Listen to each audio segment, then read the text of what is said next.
नमस्कार मित्रों, स्वागत है आपका अडानिया एजुकेशन अकेडमी आसिंद के इस यूट्यूब चैनल पर। हम टारगेट 100 के तहत 10वीं का सामाजिक विज्ञान पढ़ रहे थे, जिसमें जो पीछे के जो अध्याय है वो मैंने कंप्लीट कराए थे। और आपके जो प्रारंभिक जो अध्याय है जो कि इतिहास के बारे में है, वो आपको भगत जी सर पढ़ा रहे थे, लेकिन किसी आवश्यक कार्य की वजह से वो आपकी क्लास नहीं ले पा रहे थे। तो आज से आपके जो इतिहास के जो पार्ट बच रहे थे वो मैं आपको कंप्लीट कराऊंगा। 2 दिन के अंदर जो आपका जो कोर्स बचा हुआ है वो हम कंप्लीट करा देंगे, इसलिए आप पढ़ाई करते रहे। आपको पता है कि 29 तारीख को आपके सामाजिक का एग्जाम है, ठीक है। तो उससे पहले यानी 25 तारीख को, जैसा मैंने कहा था, 25 तारीख तक आपका जो कंप्लीट कोर्स है हम करा देंगे। तो आइए बिना किसी देर से आज की कक्षा हम प्रारंभ करते हैं। हम इतिहास पढ़ रहे थे जिसमें आपने कुछ टॉपिक पढ़ लेते हैं। आज हम जो प्रारंभ करेंगे जहां से सर ने छोड़ा था उसके आगे हम बात करते हैं। देखिए, हम बात करेंगे आज गुप्त साम्राज्य के बारे में। गुप्त साम्राज्य यानी जहां पर जो गुप्त वंश है इसने शासन किया था, ठीक है, उसे हम क्या कहेंगे? गुप्त साम्राज्य। गुप्त साम्राज्य या अपन यूं कह सकते हैं गुप्त वंश ने कहां से कहां तक शासन किया था। देखो, इन्होंने 275 से 550 ईस्वी तक इन्होंने शासन किया था। गुप्त वंश ने जो शासन किया था 275 से 250 ईस्वी तक इन्होंने शासन किया था। अब बात करते हैं इनके जो संस्थापक थे। संस्थापक कौन थे? इनके जो संस्थापक थे, याद रखिएगा, गुप्त जो साम्राज्य या अपन कह सकते हैं गुप्त वंश के जो संस्थापक थे वो कौन थे? श्रीगुप्त थे।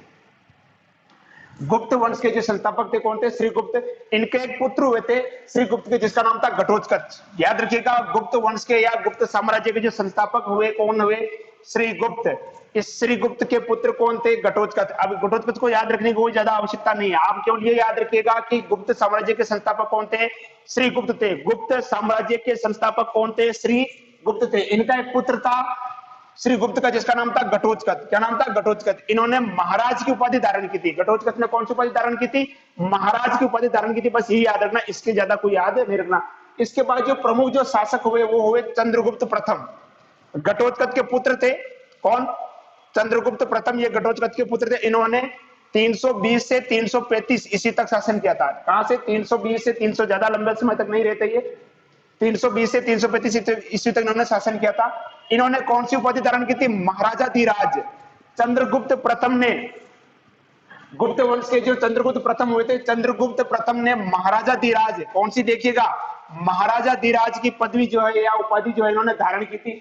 इन्होंने जो विवाह किया था, किससे किया था? देखो, लिच्छी विंश, देखिएगा, लिच्छी विंशजा कुमार देवी, लिच्छी विंशजा कुमार देवी से इन्होंने क्या किया था? विवाह किया था।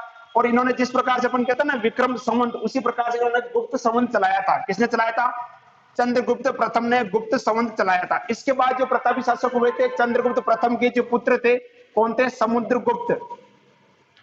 चंद्रगुप्त प्रथम के जो पुत्र थे कौन थे? समुद्रगुप्त।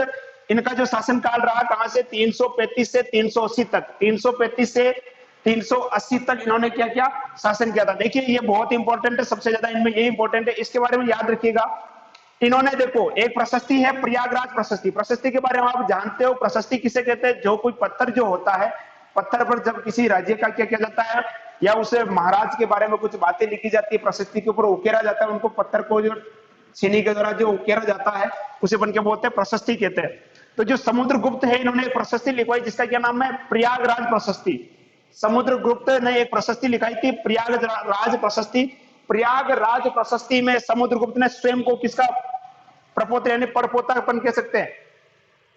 प्रयागराज प्रशस्ति में स्वयं को श्रीगुप्त का प्रपोत्र कहा। किसने कहा? समुद्रगुप्त ने। तो क्वेश्चन बन सकता है कि समुद्रगुप्त ने किस प्रशस्ति में स्वयं को श्रीगुप्त का प्रपोत्र कहा? तो कौन सी प्रशस्ति में? प्रयागराज प्रशस्ति में समुद्रगुप्त ने स्वयं को श्रीगुप्त का प्रपोत्र बताया। अब देखो, इसका जो आदर्श था, आदर्श का मतलब ये किस चीज को अपना मतलब आदर्श मानता था कि इसका जो मुख्य उद्देश्य था या इसका जो मोटो था, क्या था? इसका जो देखो आदर्श था क्या था? दिग्विजय और एकीकरण। दिग्विजय और एकीकरण। इसका जो समुद्रगुप्त का जो आदर्श था क्या था? दिग्विजय और एकीकरण, यानी राज्य को अपने अंदर मिला लेना, ये इसका क्या था? आदर्श था। और ये साम्राज्यवाद में क्या रखता था? विश्वास रखता था। समुद्रगुप्त जो है ये साम्राज्यवाद में क्या रखता था? विश्वास रखता था। अब देखिएगा, इसका एक बहुत ही प्रमुख कवि था जिसका नाम था हरिसेन। इसका जो दरबारी कवि था, ध्यान दीजिएगा, समुद्रगुप्त का जो दरबारी कवि था इसका क्या नाम था? हरिसेन। समुद्रगुप्त के दरबारी कवि का क्या नाम था? हरिसेन। इन्होंने हरिसेन ने एक प्रशस्ति लिखी, कौन सी? इलाहाबाद प्रशस्ति। हरिसेन ने प्रशस्ति लिखी, इलाहाबाद प्रशस्ति। हरिसेन समुद्रगुप्त का दरबारी कवि था जिसने एक प्रशस्ति लिखी, कौन सी? हरिसेन नामक कवि था जिसने इलाहाबाद प्रशस्ति लिखी। इलाहाबाद प्रशस्ति में समुद्रगुप्त के बारे में हरिसेन ने लिखा कि इनके बारे में जो सैनिक है इनके बारे में लिखा, और इसमें लिखा गया कि ये इसने कभी भी युद्ध नहीं हारा, यानी हरिसेन ने इलाहाबाद प्रशस्ति में समुद्रगुप्त के बारे में लिखा कि समुद्रगुप्त ने अपने जीवन काल में एक भी युद्ध नहीं हारा। ये बात कौन लिखता है? हरिसेन लिखता है। हरिसेन कौन है? समुद्रगुप्त का दरबारी कवि है जिसने इलाहाबाद प्रशस्ति लिखी। ध्यान दीजिएगा, हरिसेन समुद्रगुप्त का दरबारी कवि है जिसने इलाहाबाद प्रशस्ति लिखी। इस इलाहाबाद प्रशस्ति में क्या लिखा गया है? इलाहाबाद प्रशस्ति में समुद्रगुप्त के सैनिकों के बारे में, इनकी सैनिक व्यवस्था है उसके बारे में लिखा गया है। और इसी प्रशस्ति में लिखा गया है कि इस समुद्रगुप्त जो है इन्होंने जीवन काल में एक भी युद्ध नहीं हारा, यानी इसने जितने भी जो युद्ध लड़े थे उन युद्धों में इसने क्या की थी? विजय प्राप्त की थी। और इसमें बताया गया कि इसके पास जो था कि नौसेना थी, यानी जो समुद्र के अंदर जो सेना चलती नौसेना थी। इस नौसेना का जो उपयोग है समुद्रगुप्त किसके लिए करता था? विदेशी आक्रमण के लिए इसका उपयोग करता था। अब बात करते हैं समुद्रगुप्त के जो राज्य है। समुद्रगुप्त ने राज्य को 5 भागों में बांट रखा था। कौन कौन से 5 भाग? देखिए, एक तो आता है गंगा यमुना दोआब राज्य, गंगा यमुना दोआब राज्य, पूर्वी हिमालय राज्य, पूर्वी हिमालय राज्य। तीसरा आता है पूर्वी विंध्याचल क्षेत्र, पूर्वी विंध्याचल या पूर्वी विंध्यन क्षेत्र लिख सकते हो या पूर्वी विंध्याचल लिख सकते हो, एक ही बात है। पूर्वी विंध्यन क्षेत्र के अटविक राज्य, पूर्वी दक्कन, दक्कन का जो पठार होता है, दक्कन का पठार आपने पढ़ा होगा, पूर्वी दक्कन व दक्षिणी भारत के राज्य। और एक आता है शक व कुषाण के राज्य। इस प्रकार से समुद्रगुप्त ने जो है अपने राज्य को जो है कितने भागों में बांट रखा था?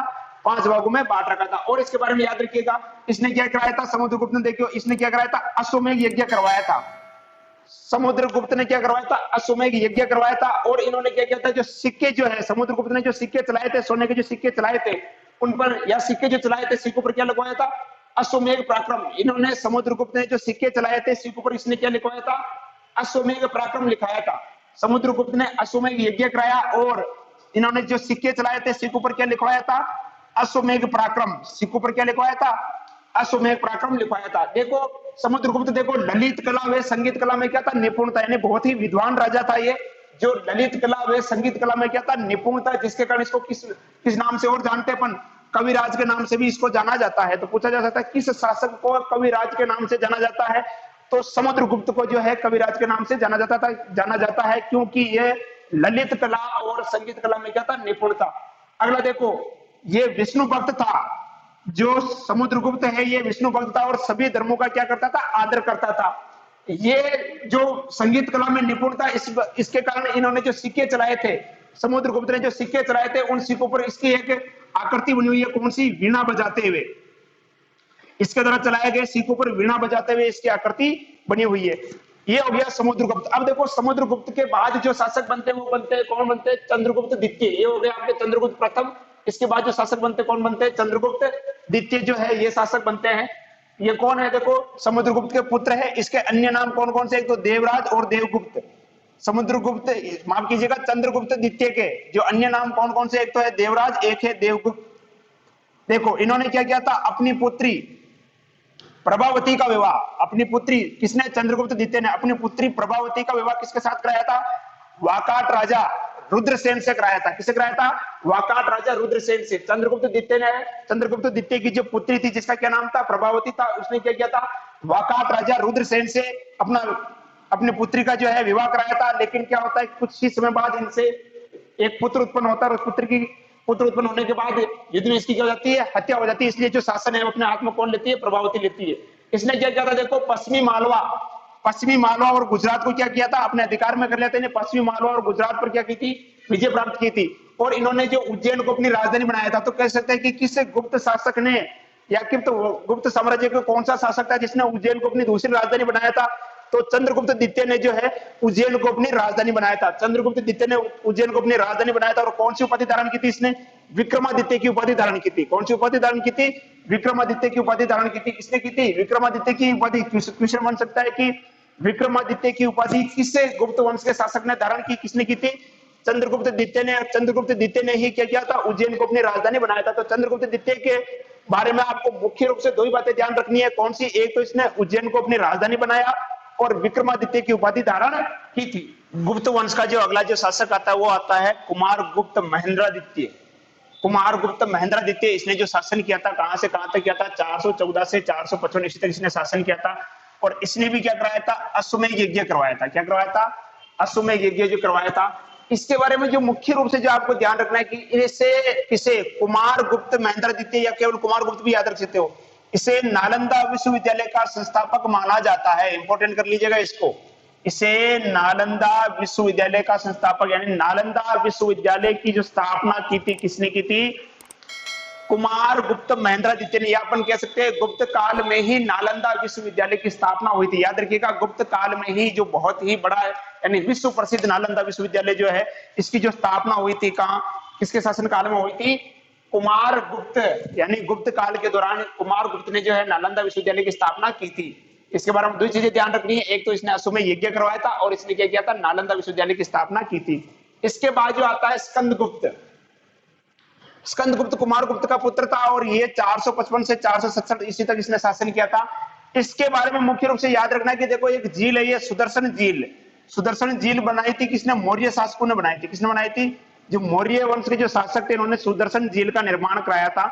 तो जूनागढ़ एक अभिलेख, जूनागढ़ अभिलेख, जूनागढ़ अभिलेख के अनुसार सुदर्शन झील का जो जीर्णोद्धार करवाया था यानी इसका निर्माण जो कराया था किसने कराया था, मौर्य शासकों ने करवाया था। और इसका जीर्णोद्धार यानी इसकी जो मरम्मत कराई थी, इसका जो रखरखाव व्यवस्थित यानी इसकी जो सफाई जो करवाई थी किसने कराई थी, स्कंदगुप्त ने करवाई थी। ये बात किसमें लिखी गई है, माफ कीजिएगा जूनागढ़ अभिलेख, जूनागढ़ अभिलेख के अनुसार सुदर्शन झील का जो जीर्णोद्धार है वो किसने कराया था, स्कंदगुप्त ने करवाया था। तो ये इसके क्या हो गए, गुप्त वंश के ये या गुप्त साम्राज्य के प्रमुख शासक हो गए। अब अपन बात करते हैं इसकी जो सांस्कृतिक उपलब्धियां हैं वो क्या क्या है, इसको लेकर हम बात करते हैं। देखिएगा गुप्त वंश की सांस्कृतिक उपलब्धियों की बात करते हैं अपन। समुद्रगुप्त व कुमार गुप्त दो शासक हुए थे, समुद्रगुप्त व कुमार गुप्त ने क्या करवाया था, अश्वमेध यज्ञ करवाया था। किसने, समुद्रगुप्त और कुमार गुप्त ने अश्वमेध यज्ञ करवाया था। चंद्रगुप्त द्वितीय के समय चीनी यात्री फायन, याद रखिएगा ये बहुत इंपॉर्टेंट है, किस शासक के शासन काल में चीनी यात्री जो फायन, दो चीनी यात्री है, एक तो फायन और एक कौन सा है, हैंगसांग, ठीक है। तो चंद्रगुप्त द्वितीय के समय चीनी यात्री फायन जो है ये भारत आया था और इसने भारत का अध्ययन किया था, यहाँ की व्यवस्थाओं के बारे में अध्ययन किया था। और ये क्या लिखता है, कौन, फायन चंद्रगुप्त द्वितीय के समय भारत की यात्रा करता है और ये लिखता है कि उस वक्त जो है अपराध जो क्या है बहुत कम थे, यानी गुप्त काल में अपराध बहुत कम थे और जो कर यानी जो टैक्स लिया जाता था, टैक्स भी क्या लिया जाता था, कम लिया जाता था। प्रजा जो है खुश थी, राजा के शासनकाल में प्रजा क्या थी, खुश थी। ये बातें कौन लिखता है, फायन लिखता है। ये किसके शासनकाल में आया था, चंद्रगुप्त द्वितीय के शासनकाल में। याद रखिएगा चंद्रगुप्त द्वितीय के शासनकाल में चीनी यात्री फायन जो है ये भारत आया था। बात करते हैं राजकाज की जो भाषा थी यानी राजकीय कार्य की जो भाषा थी वो कौन सी थी, संस्कृत थी। यानी उस वक्त अपन जानते हैं संस्कृत का जो प्रचलन है सर्वाधिक था। तो राजकाज की जो भाषा थी, राजकीय कार्य की जो भाषा थी कौन सी थी, संस्कृत। यानी जो भी पत्र व्यवहार जो होता था वो किस भाषा में होता था, संस्कृत भाषा में होता था। अब देखिएगा कुछ प्रमुख जो ग्रंथ है वो भी गुप्त काल के अंदर ही लिखे गए, बहुत ही महान, ठीक है। इन ग्रंथों के नाम देके आपको इनके रचयिता के बारे में पूछा जा सकता है या किसी कवि का नाम देके इन ग्रंथों का नाम पूछा जाता है। ये बहुत इंपॉर्टेंट है, ये याद रखिएगा। अधिकांश क्वेश्चन जो बनते हैं वो साहित्य से ही बनते हैं, ठीक है। इसलिए हम देखते हैं दो प्रमुख, देखिएगा एक तो Abhigyan Shakuntalam, very very very important, Abhigyan Shakuntalam और रघुवंशम। ये जो दो ग्रंथ प्रसिद्ध ग्रंथ लिखे थे, किसने लिखे थे, कालिदास ने। ग्रंथ कह सकते हैं या यूं कह सकते हैं नाटक। कौन कौन से, अभिज्ञान शाकुंतलम व रघुवंशम, ये जो नाटक लिखे थे किसने लिखे थे, कालिदास ने लिखे थे। ये भी किस वक्त लिखे थे, गुप्त काल में ही लिखे गए थे। अगला आता है देखो मृच्छकटिकम, ये लिखा था किसने, शूद्रक ने लिखा था। और अगला मुद्रा राक्षस, ये लिखा था किसने लिखा था, विशाख दत्त ने लिखा था। किसने लिखा था, विशाख दत्त ने। ये याद रखिएगा, देखो अभिज्ञान शाकुंतलम रघुवंशम ये किसने लिखा था, कालिदास ने लिखा था। मृच्छकटिकम ये किसने लिखा था, शूद्रक ने लिखा था। और मुद्रा राक्षस ये किसने लिखा था, विशाखा दत्त ने लिखा था। इसी प्रकार महाभारत है, रामायण है, या इनका जो वर्तमान में जो अपन जिस रूप में पढ़ते हैं, ये जो अनुवाद हुआ था, ये या यूं कह सकते हैं वर्तमान स्वरूप में जो ये आए थे महाभारत है, रामायण, ये जो बड़े बड़े ग्रंथ जो आए थे ये गुप्त काल में ही जो है अपने वर्तमान स्वरूप में आए थे। तो गुप्त काल में ही कालिदास, शूद्रक, विशाखा दत्त, ये इस प्रकार के महान महान कवि जो है हुए थे। अब देखिएगा दशमलव प्रणाली का जो विकास है या आविष्कार है, दशमलव प्रणाली का जो आविष्कार है ये भी सबसे पहले कहां हुआ था, या माफ कीजिएगा कब हुआ था, गुप्त काल में ही हुआ था। दशमलव प्रणाली का जो सबसे पहले जो आविष्कार हुआ था ये गुप्त काल में ही हुआ था। इसके बाद जो अरब शासक है इसको कहां ले गए, यूरोप की तरफ ले गए। इसी के शासन काल में आर्यभट्ट, वराहमिहिर जैसे महान वैज्ञानिक हुए हैं, विद्वान हुए हैं। देखो इनके शासन काल में वास्तुकला है, चित्रकला है, धातुकला है, ये बहुत प्रचलित थी। इनके उदाहरण जो अपने को कहां देखने को मिलते हैं, दिल्ली का जो लोह स्तंभ है ये इन्हीं के शासन काल में बनाया गया। नालंदा में जो 80 फुट जो ऊंची बुद्ध जो है उनकी जो तांबे की मूर्ति है ये भी इन्हीं के शासन काल में लगाई गई। ठीक है, इस प्रकार से ये अपन देखे तो एक बहुत ही साम्राज्य जो है एक उन्नत किस्म का साम्राज्य था। अगर अपन बात करते हैं इनमें जाति प्रथा थी कि अगर बात करते तो जातियां जो है मुख्य रूप से जैसे ब्राह्मण है, क्षत्रिय, वैश्य और शूद्र, इस प्रकार से 4 भागों में जो जातियां जो है विभाजित थी, जिसमें ब्राह्मण का जो काम होता था दक्षिणा लेना या भिक्षा एकत्रित करना, अध्ययन करना और अध्ययन करवाना, ये ब्राह्मण का काम होता था। और जो क्षत्रिय होते थे उनका काम था कि जो सीमाएं हैं उनकी रक्षा करना। जो वैश्य थे उन वैश्यों का काम था व्यापार करना, वाणिज्य का काम करना। और जो शूद्र थे उनका क्या काम था, सेवा करना। इस प्रकार से जो जातियां जो है वो कर्म और गुण के आधार पर ना होकर किस पर आधारित थी, जन्म पर आधारित थी। यानी व्यक्ति अगर मान लो कर्म से भले वो क्षत्रिय हो, लेकिन अगर उसने मान लो कि ब्राह्मण कुल में जन्म लिया तो भी वो ब्राह्मण ही कहलाएगा, क्षत्रिय नहीं कहलाएगा। यदि मान लो कोई शूद्र कुल में जन्म लेता है और यदि वो वाणिज्य का काम करता है तो भी वो शूद्र कहलाएगा। यानी जो जातियां जो है वो कर्म और गुणों पर आधारित ना होकर किस पर थी, जन्म के ऊपर आधारित थी। स्त्रियों की अगर स्थिति की बात करें तो स्त्रियों की जो स्थिति थी अच्छी थी, स्त्रियों के आदर्श के रूप में माना जाता था। इस प्रकार से ये जो हमारा जो गुप्त काल या गुप्त वंश जो है ये कंप्लीट होता है। इसके बारे में जो मुख्य रूप से जिसके बारे में मैंने चर्चा की है, आप एक फ्लो चार्ट के रूप में आप पढ़े इसको कंप्लीट, क्योंकि पूरी साल आपने अध्ययन किया है। ये जो कक्षाएं हैं एक रिवीजन के रूप में आपको मिल रही है और ये कक्षाएं आपके लिए एक रामबाण साबित होगी। इसलिए कंटिन्यू जितने भी जो वीडियो हमने कम से कम 30 से 40 वीडियो हमने डाल रखे हैं, आप 2 दिन के अंदर सारे वीडियो को देख सकते हैं। तो अच्छे से एक बार कंप्लीट आप तैयारी कर लें इनकी। ठीक है, तो ये अपना गुप्त वंश हो गया। अगला जो वंश अपन बात करते हैं वर्धन वंश की हम बात करते हैं। देखो वर्धन वंश जो है इसे अपन पुष्यभूति वंश भी कहते हैं। वर्धन वंश को हम क्या कहते हैं, पुष्यभूति वंश भी कहा जाता है। क्यों कहा जाता है, क्योंकि इनके जो संस्थापक हुए थे कौन हुए थे, पुष्यभूति हुए थे। वर्धन वंश के जो संस्थापक हुए थे कौन हुए थे, पुष्यभूति वर्धन हुए थे। इसकी जो स्थापना की थी वर्धन वंश की किसने की थी, पुष्यभूति ने इसकी स्थापना की थी। ये क्या थे, शिव के उपासक थे। कौन थे, शिव के उपासक। देखिएगा इसके कुल 3 राजा हुए, महान राजा। एक तो संस्थापक हो गए, इसके बाद 3 राजा और हुए थे। कौन कौन, प्रभाकर वर्धन, राज्यवर्धन और हर्षवर्धन। हर्षवर्धन जो है इस वर्धन वंश का अंतिम शासक है। देखिएगा पुष्यभूति जो है इसने वर्धन वंश की जो स्थापना की थी और इनकी जो राजधानी थी वर्धन वंश की कहां थी, कन्नौज थी। याद रखिएगा वर्धन वंश की जो राजधानी थी कौन थी, कन्नौज। देखो पुष्यभूति के बाद राजा बनते कौन बनते, इनके पुत्र प्रभाकर वर्धन बनते हैं। कौन बनते, प्रभाकर वर्धन। इनका कोई विशेष वर्णन नहीं मिलता। प्रभाकर वर्धन के बाद बनते हैं इनके पुत्र राज्यवर्धन शासक बनते हैं। और क्या होता है, बंगाल का एक शासक था शशांक। कौन था, बंगाल का जो गौड़ वंश का एक शासक था जिसका क्या नाम था, शशांक। क्या नाम था, शशांक। ये गौड़ वंश का शासक था। तो क्या होता है, बंगाल के गौड़ वंश के से जो शासक था क्या नाम था, शशांक। क्या करता है 606 में क्या करता है, राज्यवर्धन की क्या कर देता है, हत्या कर देता है। क्या कर देता है, हत्या कर देता है। उस वक्त क्या इसका एक पुत्र था कौन, हर्षवर्धन। इसकी पुत्री थी जिसका नाम था राजश्री। क्या नाम था, राजश्री। देखिए राज्यवर्धन का पुत्र कौन है, हर्षवर्धन, और इसकी पुत्री कौन है, राजश्री। यानी राजश्री हर्षवर्धन की क्या हो गई, बहन हो गई। जब क्या होता है 606 में क्या होता है, ये बंगाल का जो गौड़ वंश का शासक था शशांक, ये क्या करता है, आक्रमण करता है कन्नौज पर, यानी इसकी राजधानी पर। तो क्या होता है, ये जो बहन है इसकी, हर्षवर्धन की बहन यानी राज्यवर्धन की पुत्री राजश्री, ये क्या करती है, डरकर कहां चली जाती है, जंगलों में भाग जाती है। कहां चली जाती है, जंगलों में भाग जाती है। उसके बाद 606 में शासक कौन बनता है, हर्षवर्धन। और हर्षवर्धन क्या करता है, बहुत शीघ्र ही क्या करता है, अपनी बहन राजश्री को क्या करता है, जंगलों से ढूंढ निकालता है और इसका विवाह किसके साथ कर देता है, कामरूप के राजा कौन है, भास्कर वर्मा से क्या कर देता है, इसका विवाह कर देता है। क्या कर देता है, भास्कर वर्मा से क्या कर देता है, इसका विवाह कर देता है। अब देखिएगा यहाँ पर जो विवाह के दौरान एक संधि होती है, यहाँ पर क्या होती है, विवाह करने का जो मुख्य उद्देश्य क्या था, इनके साथ एक संधि होती है। किसके बीच में, हर्षवर्धन और भास्कर वर्मा के बीच में एक संधि होती है। क्या होता है, इसका राजश्री का इसके साथ, लेकिन जो संधि होती है, संधि का जो उद्देश्य क्या था, जो बंगाल का शासक था शशांक, इसके विरुद्ध क्या करना है, एक सैनिक अभियान भेजना।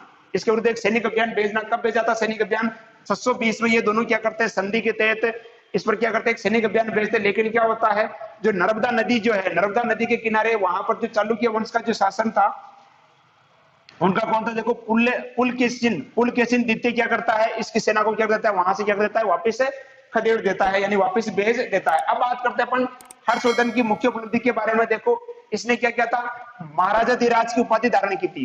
महाराजा धीराज की उपाधि धारण की थी। ये सूर्य व शिव का क्या था, उपासक था।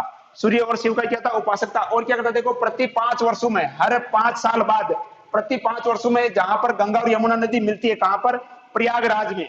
प्रयागराज में देखो जहां पर गंगा और यमुना नदी मिलती है, प्रत्येक 5 वर्षों में गंगा व यमुना के संगम पर, जहां पर दोनों नदियां मिलती है, संगम पर प्रयागराज, प्रयाग में क्या करता है ये, प्रयाग में एक महोत्सव का आयोजन करवाता था। कौन, हर्षवर्धन। प्रति 5 वर्षों में गंगा व यमुना के संगम पर जो प्रयाग जो है स्थान है, वहां पर क्या करता था, ये एक महोत्सव का आयोजन करवाता था और उसमें क्या करता था, बहुत दान जो है ये देता था। इस प्रकार से ये आयोजन कराता था। जब छठा महोत्सव हुआ था, प्रत्येक 5 वर्ष में जो महोत्सव होता है, जब छठा महोत्सव हुआ था, तो उस महोत्सव के दौरान जो चीनी यात्री हैंसांग आया था, याद रखिएगा, हैंसांग जो है किसके शासन काल में भारत आया था, तो ये हर्षवर्धन के शासन काल में भारत आया था। और जब ये प्रयाग में जब छठा महोत्सव, यानी प्रत्येक 5 वर्ष में जो महोत्सव होता है, जब ये छठा महोत्सव हो रहा था, तब ये हैंसांग, ये चीनी यात्री है, ये वहां पर ये उसमें भाग लेता है। तो इस प्रकार से ये वर्धन वंश हो गया। तो आज की कक्षा में इतना ही। आज हमने 2 वंशों के बारे में, गुप्त वंश और वर्धन वंश के बारे में जानकारी प्राप्त की। ध्यान दीजिएगा, ये इस प्रकार से फ्लो चार्ट बना के ही आप अध्ययन करते रहिए और परीक्षाएं नजदीक है, पढ़ाई करते रहिए। यदि आप इस चैनल पर नए हैं तो चैनल को सब्सक्राइब कीजिए, अपने दोस्तों के साथ शेयर कीजिए ताकि उनको भी इस कक्षाओं का लाभ मिल सके। तब तक पढ़ाई करते रहिए, सुरक्षित रहिए। धन्यवाद।